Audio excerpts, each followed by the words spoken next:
Welcome back, and today we're gonna be talking about Shironeko Project Zero Chronicle Episode 3. So like always, let's just jump into it.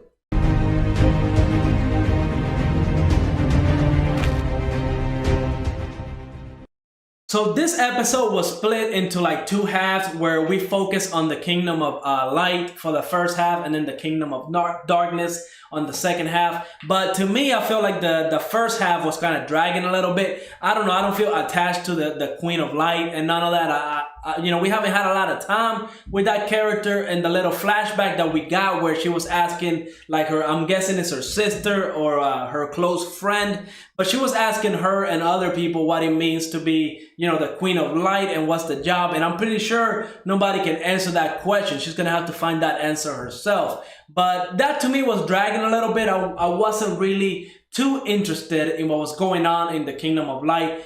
We know that they always repel the Kingdom of Darkness, and we see that the Queen, before she was the Queen, she was able to repel the darkness for a split second, and we had a voice tell her kind of what it means to be the Kingdom of, the Queen of Light. But back in the Kingdom of Darkness, we had the selection process, and honestly, I would say it was kind of underwhelming because I thought it was going to be like a huge tournament where like the whole kingdom, tunes in. Heck, even the king himself would show up to see who the predecessor is going to be. Like, who's going to be the next in line to take the throne. Because I can't imagine the king will be too hyped about giving the throne away like that, right? I'm pretty sure there's like a due process for it. But it opens up with the tournament, and we see like there's like 6 or 7 participants. And right off the bat, I knew who the top people were going to be. Of course, the main character was going to be one, but then we see that the other characters, like their models were not that, detailed. They weren't that colorful, except another member, which was, his name was Adele. Long and behold, he made it to the end,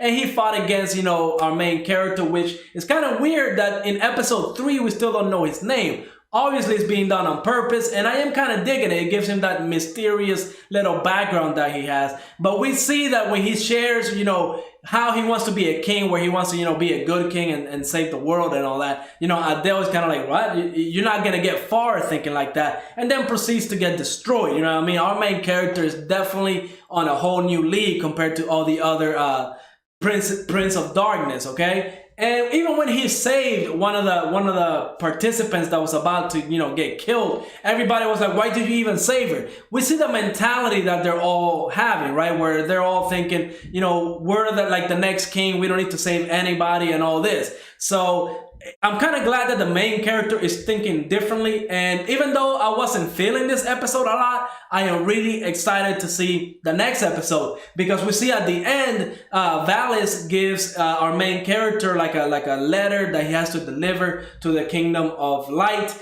And honestly, I didn't think there was that form of communication between the two, because they're always fighting. I thought, there was no communication at all. So I'm very interested to see what that letter says and what's the purpose of it. Like, is the king is going to straight up declare war on the Kingdom of Light and all that? But I also want to see how the Queen of Light and the current Prince of Darkness, how they're going to interact. Because we see that, a couple episodes ago, the Queen of Light was saying that once we get a new King of Darkness, maybe the balance will be a lot better. Maybe we won't be getting attacked as much.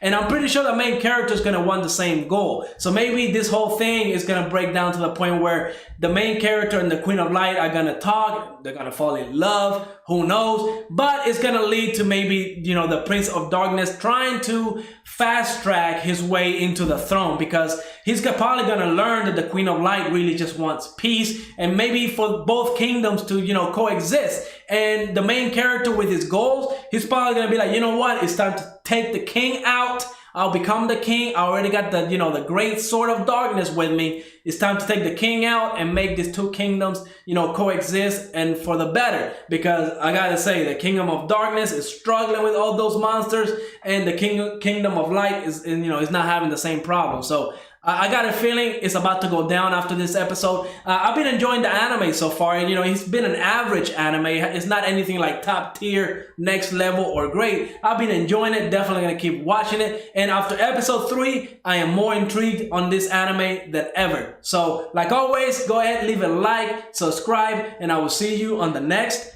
episode.